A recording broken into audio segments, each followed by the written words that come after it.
I wonder what's in here. Trains, maybe? Hi, I'm Jan Cortopassi. Welcome to Model Showcase. In this episode, I'm going to try something a little bit different. For this Model Showcase, I thought I'd do something a little different and open a mystery box.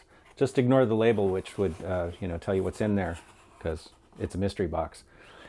Anyway, this is a box from Grand Central Scenery, which I think used to be Grand Central Gyms, and some people were asking about how I store my trains. So this is one way. I may eventually do a video on train storage in general, but I thought for this video I'd just show this box.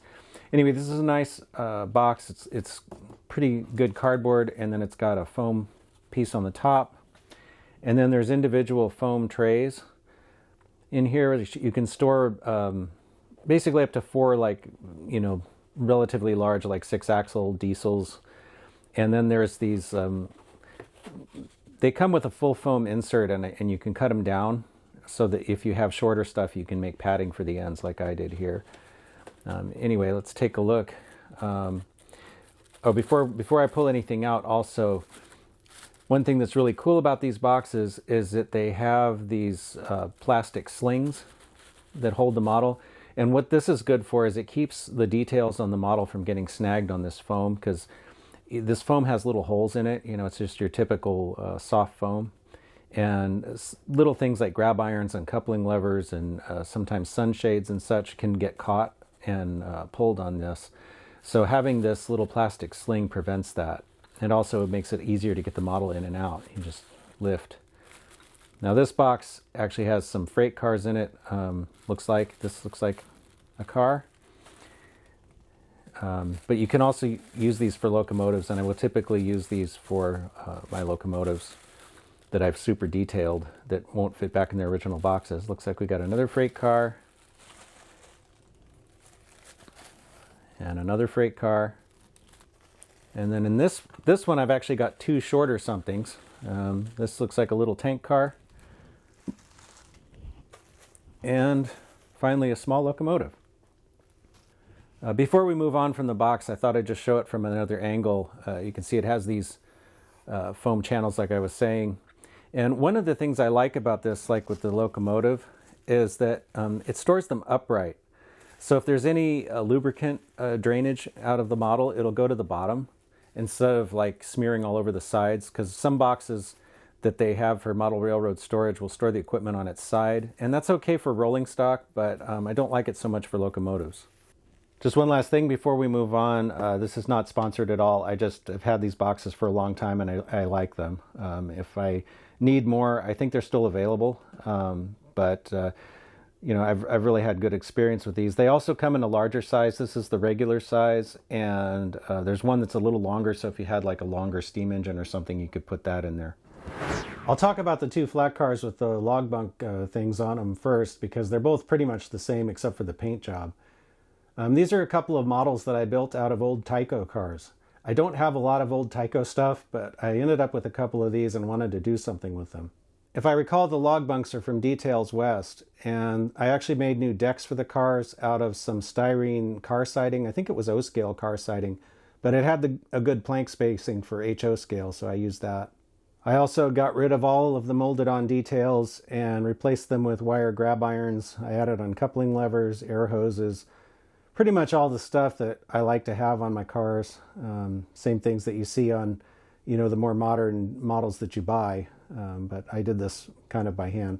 The one place I didn't spend a lot of time was on the underneath. I didn't really make any changes under the cars, except to replace the original trucks. I believe these actually had truck-mounted NMRA couplers, which are those old horn hook things that I don't know. I never had any luck getting those to work. So it has body-mounted Cadies, and the trucks are, I don't actually remember what brand they are. The bolster hole in these was a weird size, and I ended up using some 440 screws, which aren't really a size that's often used in model railroading, or at least not that I've seen.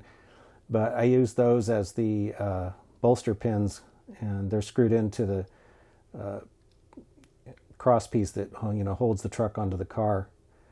So it works pretty well. It's kind of unusual, but it works all right. And of course, these are metal wheels. I think they originally had plastic wheels, but I don't like plastic wheels on my models. So as I was saying, I used some evergreen car siding for the deck. It has a nice little plank detail. There aren't any nail holes or anything in there. I didn't go to that level.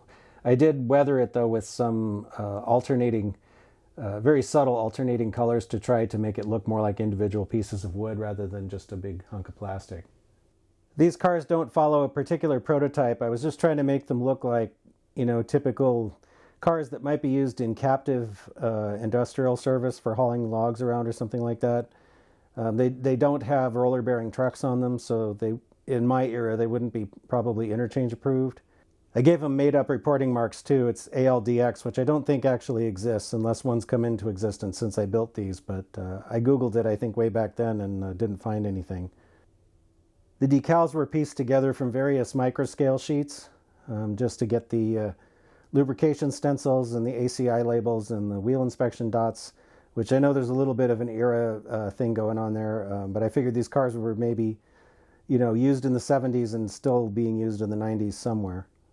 I put reporting marks on the ends as well, just because, I think it looks pretty good to have them there. And you can see the air hose. The uncoupling levers are from Details West, and I think the grab irons are Tichy, but I'm not sure because it's been a long time. And the brake wheels are actually from Katie. I'll tilt the car to give a better look at the brake wheel there. It's your typical modern freight car brake wheel. Just this car already had an end-mounted brake wheel kind of design, so I just went with it. But I put the wheel really low to the car body. I think I was looking at different flat cars, and I saw a couple like this, so I thought that would work good for this particular car. These originally had some really clunky stirrups on them, so I got rid of those and substituted these. I think these are from Details West.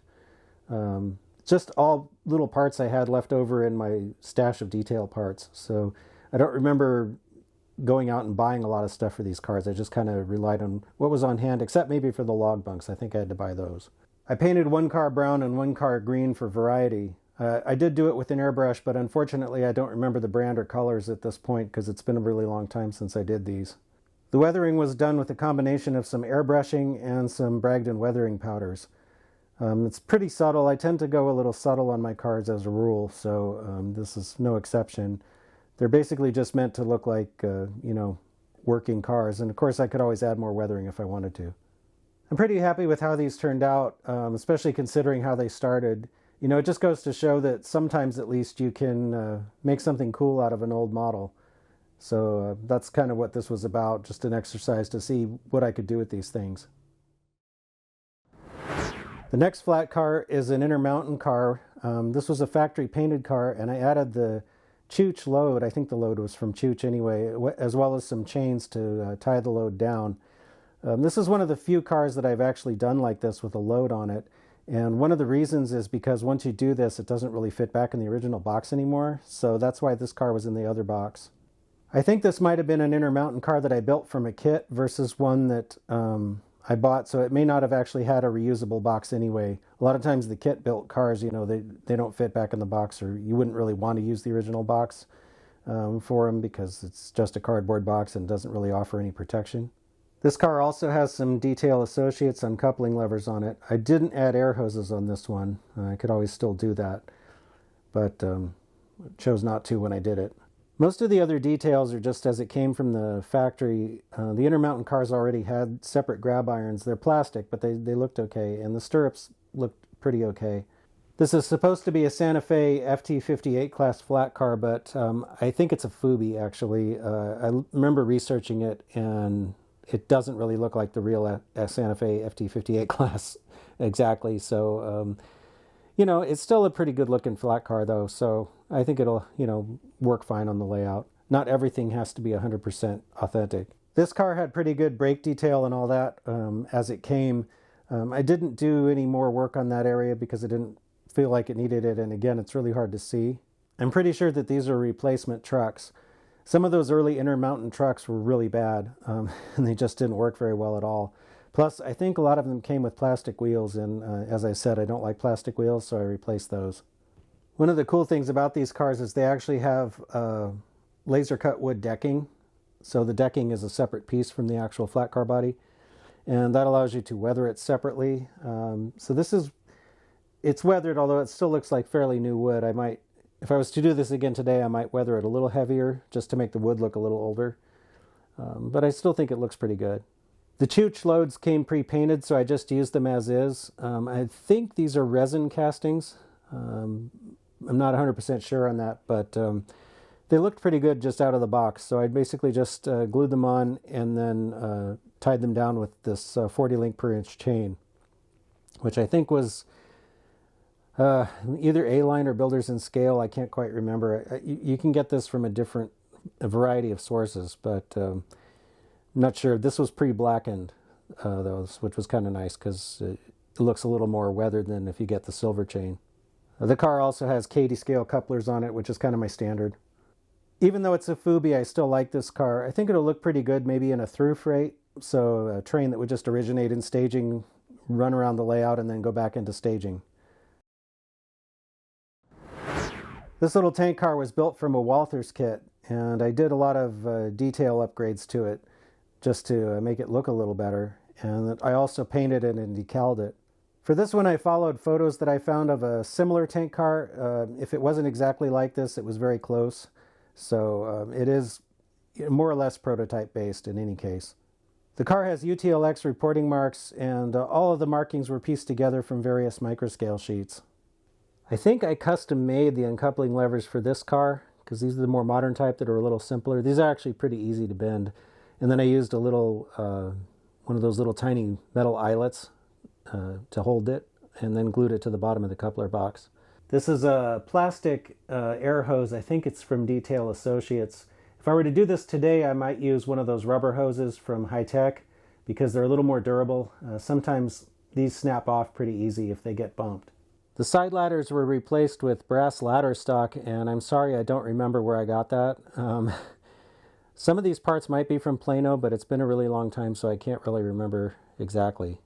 If I recall, I kept the original uprights, but I rebent new handrails up here from thinner brass wire because the wire that came with the Walther's car is kind of oversized. It's too thick looking, and it just didn't look right, so I made new ones.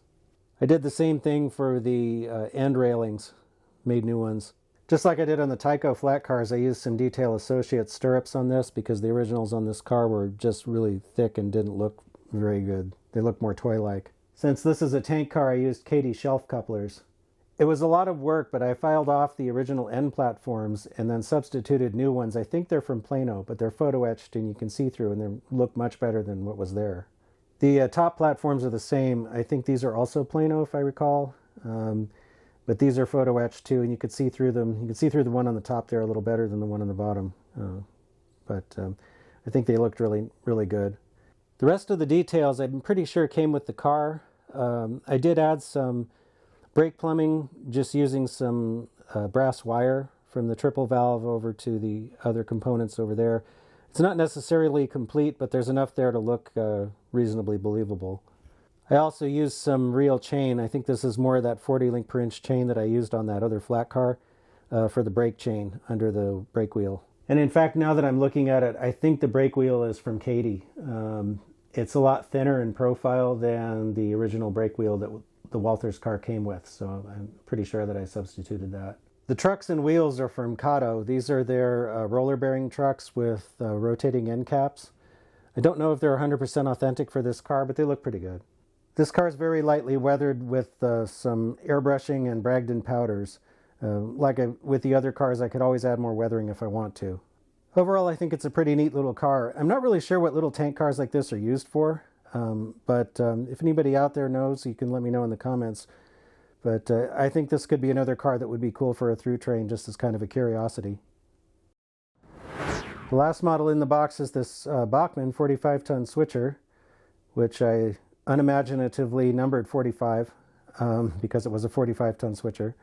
I built this one quite a long time ago, but it's pretty much stock mostly.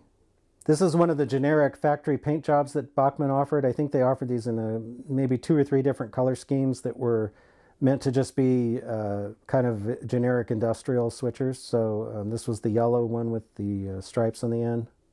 I think these originally had footboard pilots. I got rid of the footboards on mine because of the 1990s era I modeled. Those were kind of not being used anymore.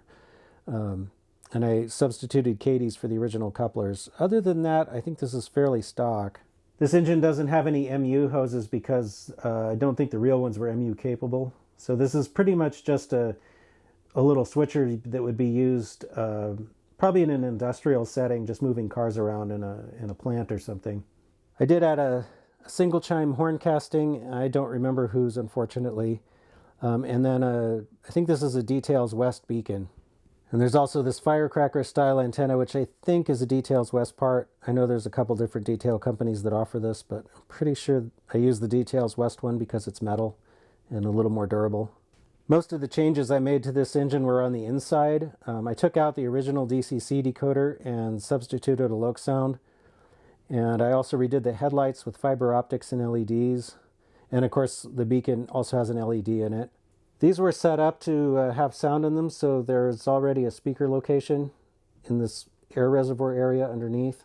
You can see there's some holes in there, so there's actually a small speaker in there, and that's where the sound comes out.